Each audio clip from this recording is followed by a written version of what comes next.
Hi, it looks like I'm live. So welcome again to Coffee with Craig. And today I'm going to talk about who is going to be the next British Prime Minister.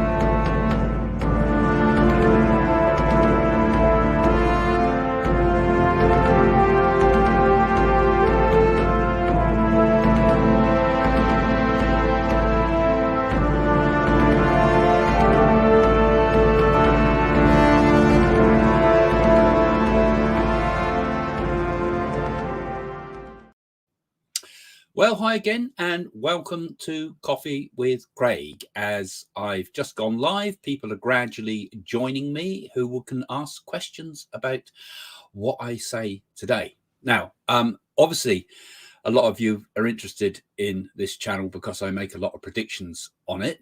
And today I'm going to talk about who will be the next British Prime Minister. Now, it's quite difficult for me sometimes to do these type of predictions kind of on the hoof, as it were, like this, because when you do these predictions, I prefer it if I'm trying to see things a year in advance or something, because then I've got no clues. There's nothing in the news to influence me. So I'm always a bit worried in case things get influenced by what I'm seeing. So with that in mind, let me sort of give you my thoughts about what I feel is going to be who's going to be the next British Prime Minister. Now, if you saw my video that was made way back when the elections were first being compiled about who was going to be the Prime Minister before Truss, as it were, I said that Liz Truss would be Prime Minister, which was correct. And I said that way before she was even in the running to be there. She was a right rank outsider by all the betting lobbies and everything like that. She was only just had sort of announced that there was no way she was going to get in, everybody thought. And I did get that right.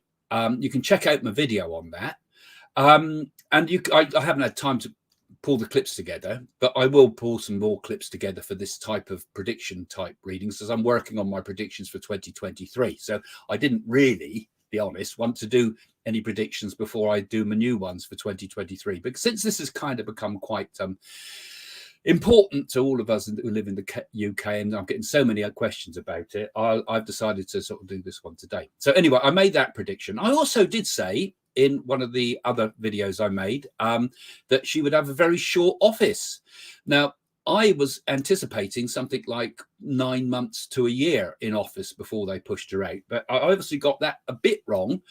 It was correct she had a short office, but goodness, nobody expected her just to do 45 days in office, and that was it. So that took everybody by surprise. So I got part of that right. And I also said right on that video, you know, I said, that's not the last we've heard of Boris. I just had a look at it the other day. I thought, okay, that's what I was picking up at the time.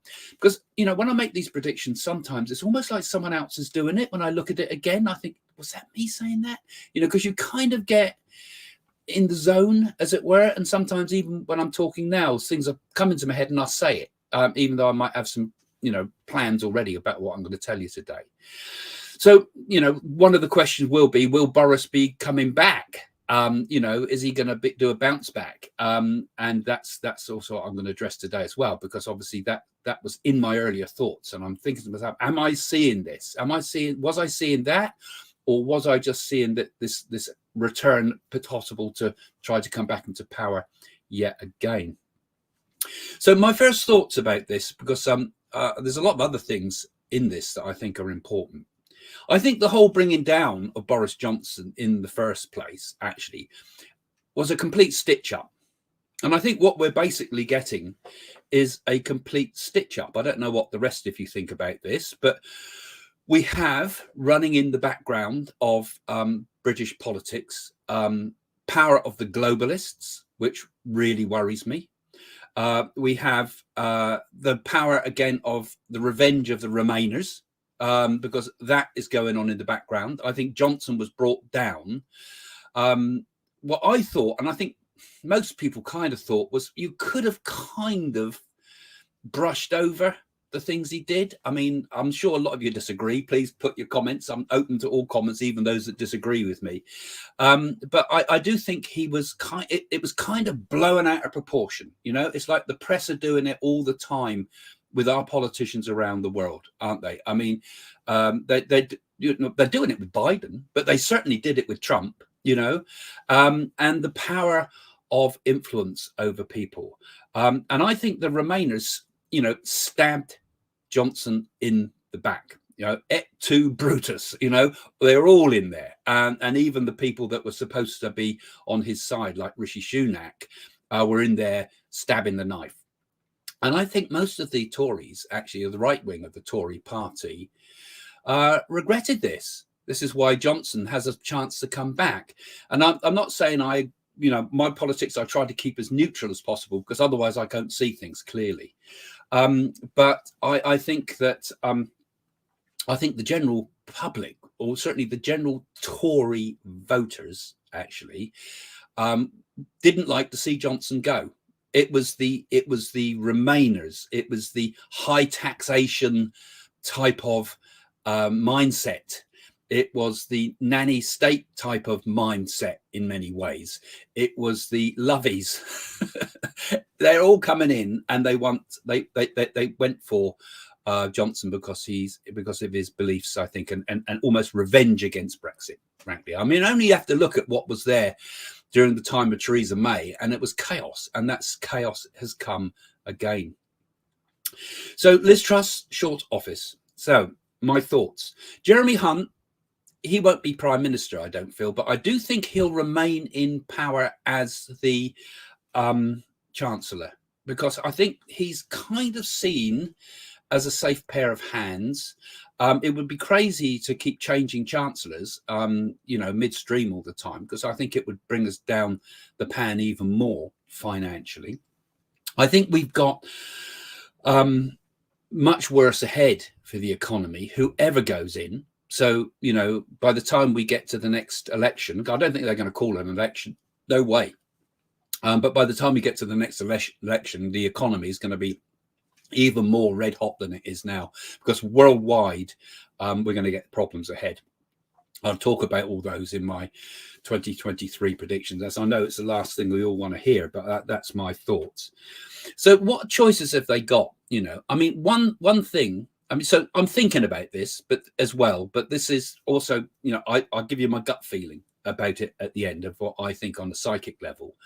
From their point of view, what are they going to do? They obviously, what happens usually when you get an extremist, as it were, type of side, whether government turns too left or too right, they try to put someone in neutral that could satisfy everybody. And I don't know how you guys feel, but this idea of calm competence, as it were, is the last thing we need. I think we need leadership. And I think that's what everybody is hankering for, you know, not just here in the UK, but also in America. And I'll talk about this more in the 2023 predictions, because we're all distracted by Russia worldwide. And what's happening, Russia should be our friends. I'll talk about this later, but Russia should be our friends, not our enemy, really. It's China that's our enemy. And goodness knows, we've got this thing growing in the East that, in my opinion, is worse than what was going on in the Second World War. And we're all turning a blind eye. And we have the weakest leaders you've ever come across. You know, we got bumbling Biden. We've got a European Parliament that seems to be run by bureaucrats, and we had Liz Truss here, who was just seemed like a wooden woman to me. But anyway, so that's my opinion. So would they take someone neutral? The ones that are neutral are possibly Ben Wallace. I don't think he's got it. No, not the clout to go forward. I think he'll stand to perhaps try to be prime minister, but I don't think he would. Brandon Lewis, another possible neutral candidate. Again, too grey, it wouldn't work, I don't think. Kemi Badenoch as well, I don't think she stands a chance either. Suella Braverman is the sort of person, the sort of candidate that I feel could rally a cause behind her, but she's a little bit too outspoken in some ways for others to rally behind. I mean, you've got two parties in the Tory party. You've got extreme left and extreme right and no middle ground, and they desperately need someone to unite them all, and they're not going to find it. Liz Truss was the only potential candidate that could potentially have united, but she went off on her crackpot schemes of trying to do everything without getting the backing of anybody, and she fell flat on her face, didn't she? So Suella Braverman is a potential, and Penny, they're pretty much trying to crown Rishi Sunak. And all the Ladbrokes and people like that are saying that he's a clear winner, and there's real strong moves on the Remainer side, I want to say, because this is what it's all about. It's a stitch up. It's a revenge thing on the Remainer side to try to push in Rishi Sunak. But I think he and Penny Mordaunt would also both be trying to stand as PM, and in some respects it kind of splits the vote a bit. It kind of splits the vote, and although any common sense, any commentator would say Rishi Sunak's gonna storm in because it's so easy, because he's the one they can all rally behind, but the public don't like him. The public don't like him, and the people out there do know that Boris Johnson is generally much more liked. I mean, he's like Marmite. You either love him or hate him. There's very little in between with him, but at least he seems to have a rallying call. The others don't have a rallying call. It's no rallying call. Calm competence is not a rallying call. When the boat is sinking, you don't say, oh, yes, stay calm. That's not the person you go for. We need, all of us around the world, flags to rally behind, flags being ideas, not nations.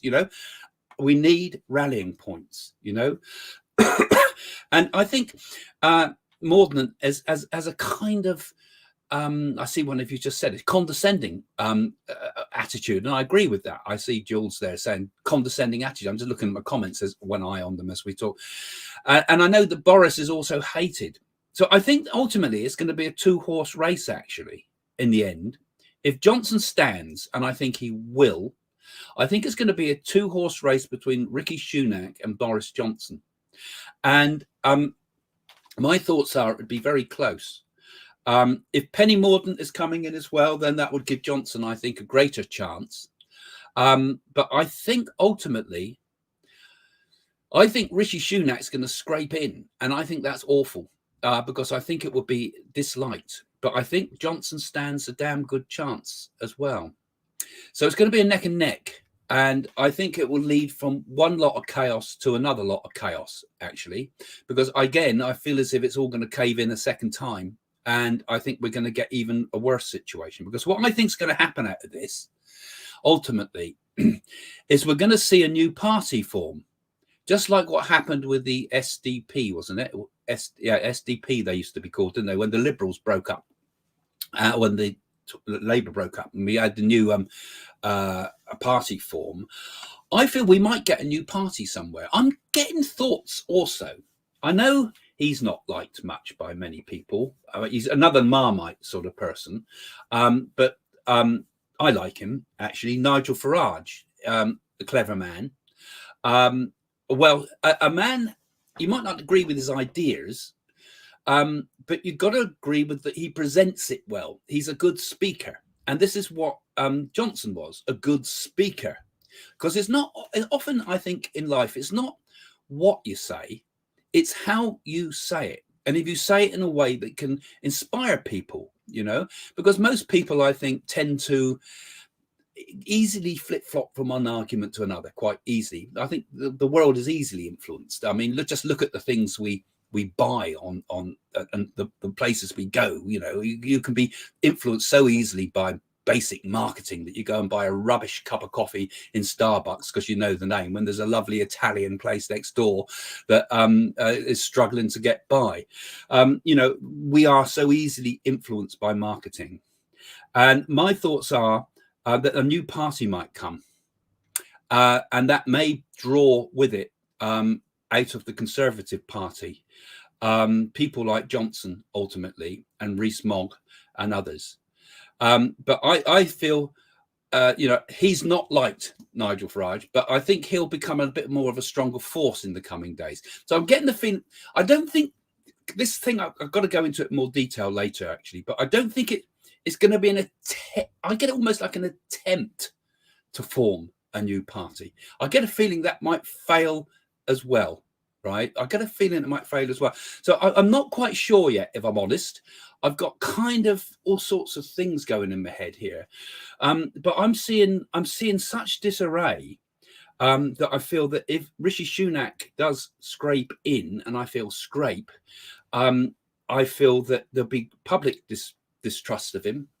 I feel there'll be distrust within the party, and I think that people will be hankering. I think people still want Johnson. So, like I say, it's going to be neck. I think it's going to be neck and neck. And I get a horrible feeling, because I don't like Rishi Sunak, I have to say, but this is why it's so difficult when you've got an opinion as well as trying to pick it up intuitively. But I think Rishi Sunak's going to scrape in, and I don't think it's going to be as easy as he thinks it is. He's one that kind of is a bit sneaky, in my opinion. I don't know what you guys think, but he kind of stays in the background, waits for everybody to die of exhaustion, and then steps in and grabs the prize. So those are some of my thoughts. And I do think worldwide we are in such a mess with this leadership business, don't you? I mean, what do you think about all of the leaders? I mean, what a choice of candidates we seem to have in all Western societies at the moment, you know? But I worry that it's a stitch up. I worry that this is a globalist agenda. I worry that this is the revenge of the Remainers. I worry that what will follow this will be high taxation government and tax and spend. And I think we'll be in a worse situation in many ways, which I do not think is going to get us out of this inflation spiral. So anyway, there's my thoughts. I'm going to pick up some of your comments now and see where we go. But so put your questions in now, guys. This is the best time, because the screen goes up on the other side of the screen here, and I missed some of the earlier comments. So if you've made something earlier on, questions, thoughts, and we'll have a look.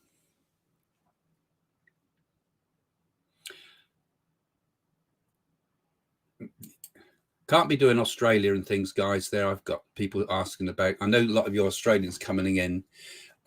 Keep to the topic today. What are you saying?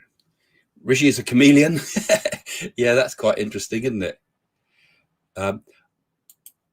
That's what I'm going to address in my comments later on in my predictions.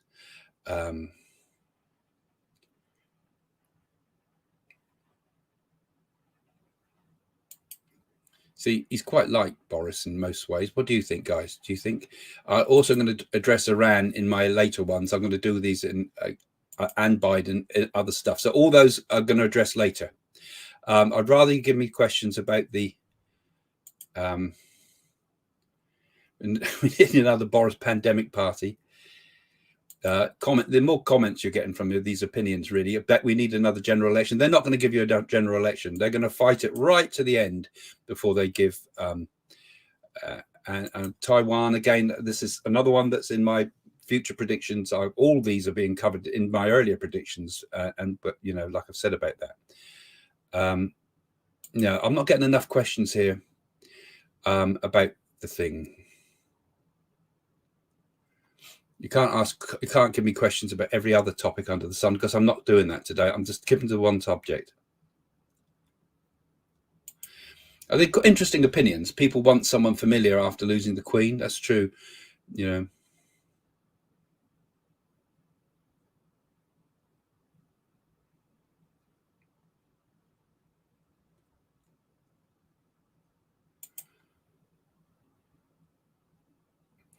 Okay, so main opinions coming up, not questions. So I'm going to leave it there, guys. And I thank you very much for coming on today and listening to me. I thought I ought to put something out there.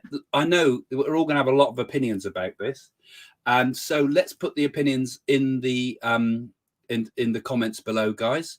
And what do you think of these times we're living in at the moment? It seems to be an extraordinary period in history, doesn't it? Not just here in the UK, also in around the world. We've seemed to have unprecedented times, and I think, what is the cause of it? I'm going to talk about a lot of that on Friday with Jane. What is it that's causing all these? Who is it that really rules this world? Who is it behind the agendas of the world? Who is it that's pulling the strings? Who is it that's doing the backstabbing and putting our politicians, forcing politicians upon us who we might not necessarily want as a public, both here in the UK and in Europe and around the world? We'll address those on Friday. Anyway, thanks guys for joining me. Going to call it an end there. See you soon. Bye for now. So would you like to know more? Come and see my website at psychics.co.uk, where you can buy my books. You can also read lots of free articles, and you can join our Patreon community if you like there. You can also book readings with myself and Jane. I do readings by Zoom and by email. Jane does them one-to-one at home. So have a look on the website, you'll find all that. And you'll also find our team of readers who do international work. So you can book a psychic, a medium, an astrologer there, and they're available now for phone readings 24/7. So visit our website, psychics.co.uk. You'll find a link in the description below.